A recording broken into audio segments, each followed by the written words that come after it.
Welcome to our channel. Today we have 3 true stories, but they are stranger than fiction. The stories you will think they are fiction when you hear them, but they are 100% documented with photos and videos. And before we start today's episode, for all those who are watching the channel for the first time, if you are a fan of scary, dark, and strange real events told in the form of stories, then you are in the right place. Please subscribe to the channel and activate the notification bell in all notifications so that our videos reach you first. It was 5:15 in the evening on June 28, 1980. A 38-year-old man named Robert Davidson was riding his motorcycle on Interstate 74, a highway called Acton in Indianapolis, a small area. His wife, Wanda, was riding behind him, holding him by the waist, and they were on their way to visit their family. They were not excited about the visit. They were in a race against time before a powerful storm that seemed to be coming fast arrived, and the sky turned an eerie dark gray. Robert started to press the gas pedal harder, but suddenly he felt heavy raindrops hit his arm. Realizing that it was starting to rain, he stopped on the side of the road to put on raincoats for himself and his wife.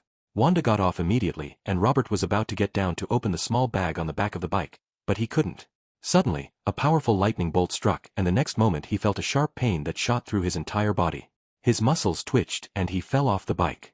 Everything around him went pitch black.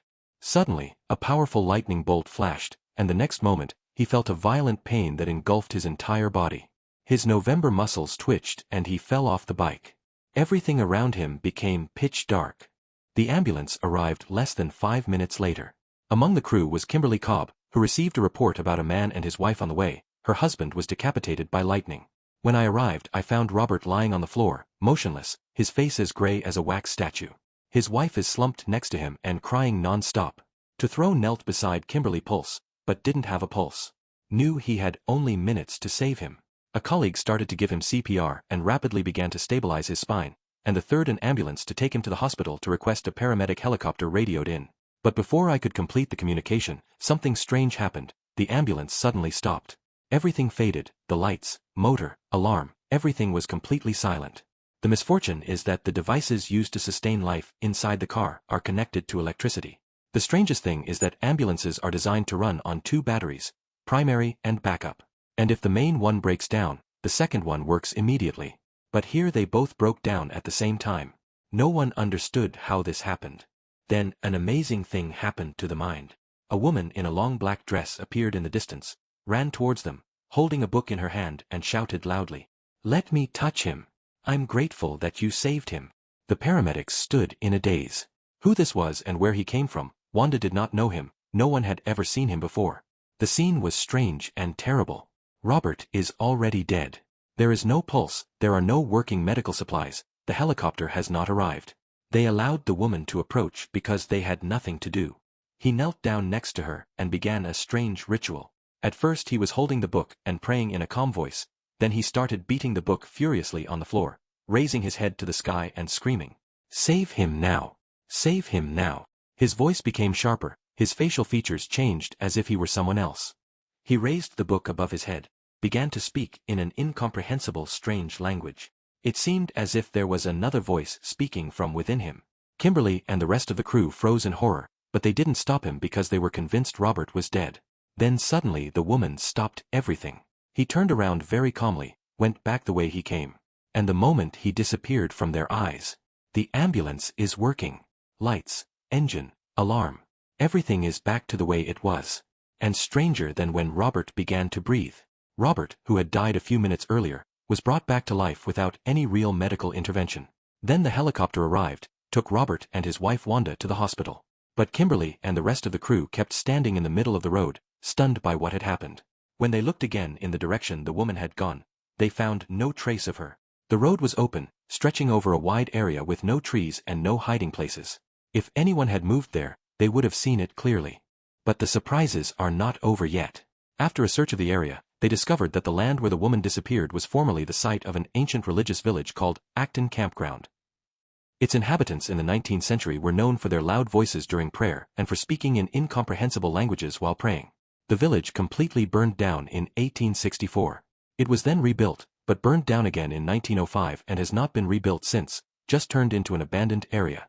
Therefore, some began to believe that the woman who saved Robert was just a ghost from the former inhabitants of the village. She returned to save the dying one. His sudden appearance, his mysterious disappearance for which no one could find an explanation. And since that day in 1980, he has never seen this woman again.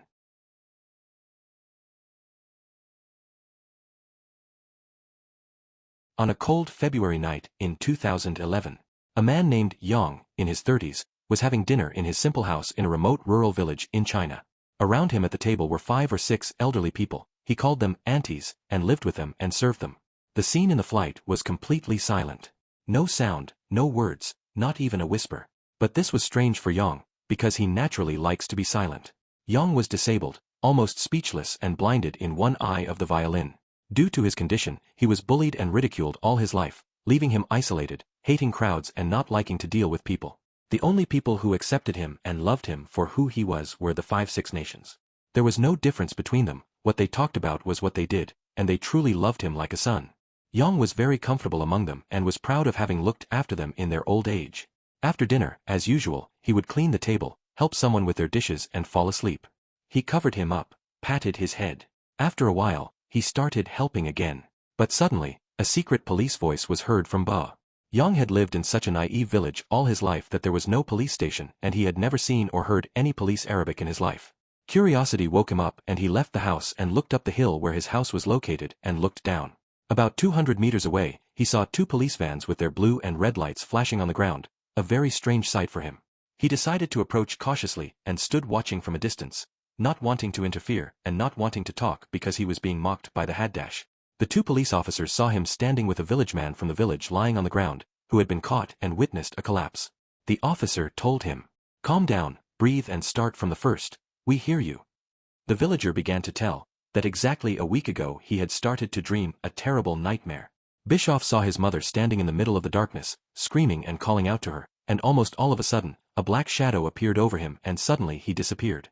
At first I thought it was just a nightmare, but the dream repeated itself every night and the same scene, his mother's screams, her disappearance, and a black shadow covering her. After a week of terror, the Lord decided to reassure himself about his mother. But when she came, what a tip! She had completely disappeared. At every opportunity, there was no trace, no role left. It entered his heart that he suspected that she had been kidnapped, so he called the police. At first, the officers were surprised that the communication was based on a dream, but when they actually left the house of 6, they were not surprised. They told him, "You will come back, we will form an investigation team and show Dee the story." The villager returned home and the police began searching. One of them left the nearby city and the second opened the village houses asking for the 6. And in the transcript of the investigation, they have a very strange information. One of the villagers told them, "I healed Yang and he took a corpse and the hill showed him home." The police flew over Yang's house. When they first arrived, they found the door open. They started to fall apart. "Yang, are you a go?" What did the fish answer? "The whole house is dark and terrifyingly silent."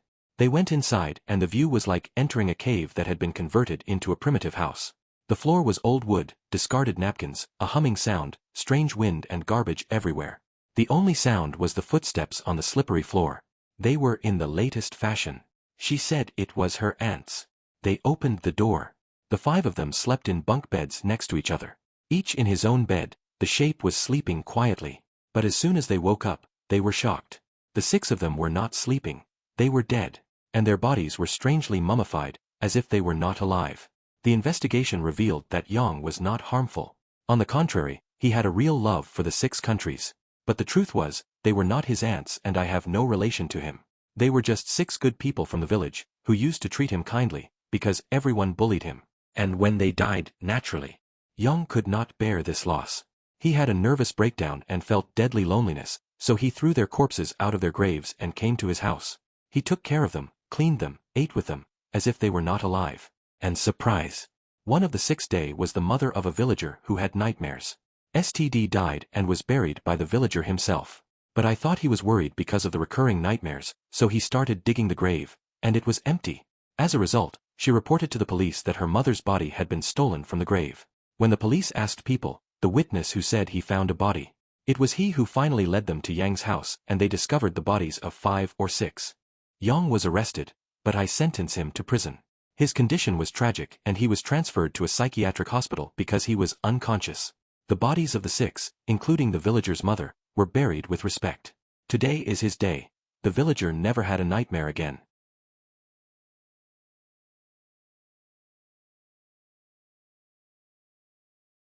On a snowy winter morning in 1972, 22-year-old girl, Soteria Crowns, was sitting at a bus stop in Seattle, Washington. She was shivering from the cold, pulling her woolen turban over her head, hiding a surprise under it, a new haircut. The other day she cut off her long brown hair completely and became very short. And although she had not yet gotten used to her appearance, she liked the new look and was excited to surprise her friends at school with it. I looked in the direction of the street. No sign of the bus. The weather was bad, the snow was spoiling everything, and transportation was almost paralyzed.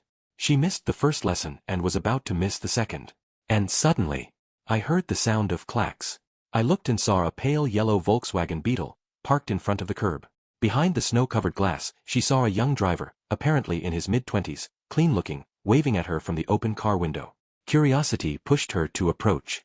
I felt a warmth coming from inside the car. In the bitter cold, that alone was appealing. The man with the calm smile told her that he had been driving down the same street for a while and hadn't seen a bus. He offered her a ride. She was freezing late, and the idea of riding with a stranger wasn't as strange at that moment, especially on the West Coast, as it is today. She agreed and went over. The car started moving, the temperature rising. She was enjoying herself, until she realized that the road she was on wasn't the direct route to school. She turned to him to ask, but he was silent, his eyes on the road. Then she suddenly pulled onto the highway, heading south, completely away from the school. I tried to warn her, so I spoke up. I think you're making a mistake. But she stopped herself, looked at him, and said, initially, the idea of you being with a stranger was a very bad idea. After that, he started talking but couldn't hear anything. His mind was busy with something. His right hand. His left hand was on the steering wheel and his right hand was moving under the seat, looking for something. He panicked.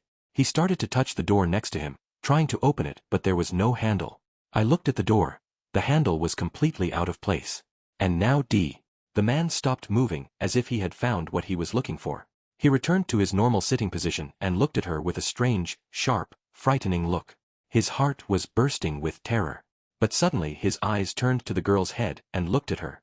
He said quietly, "Chilly energy too." The energy paralyzed with trembling hands. And when his short hair recovered, it froze. The thing in his hand fell under the seat. I heard a metallic crash sound, but that was exactly what I saw. He preferred to remain silent for a few seconds, then said in a strange tone, "You cut your hair, huh?" After that, he turned off the highway and immediately turned onto School Road in Arabic. He stopped in front of her, opened the door and said, "Get on the ground, you're lucky." And he walked and walked. Sutria never reported it to the police. She was ashamed that she had gone with a stranger. He didn't hurt her, but her fear was uncontrollable, so she decided to forget. But 3 years later, in 1975, when she watched it on TV, she was home base. And suddenly, Shaft and CH looked very familiar. With the man I was riding with. He walks into court, handcuffed, in the middle of the cameras. I turned on the TV. The broadcaster said the man was accused of killing several girls. He would lure them in with his yellow Volkswagen Beetle-type van. He would hit them with an iron tool or a curricle, and kill them. He would target a group of girls. Long brown hair. Sutria froze. If he hadn't cut his hair 2 days ago, he could have been one of his victims. The man's name was Ted Bundy, and if you searched his name on YouTube or the internet, you would know that he was one of the most brutal serial killers in American history. And Sutria, he was very lucky. And that's the end of our story today. If you liked and enjoyed these stories, please support us. Click like. Share the video with your friends. Subscribe to the channel and activate the bell so you can get all the new episodes first. Stay tuned for more strange, deeper, and more fictional but 100% real stories. Temporary peace. Always be prepared for the unknown.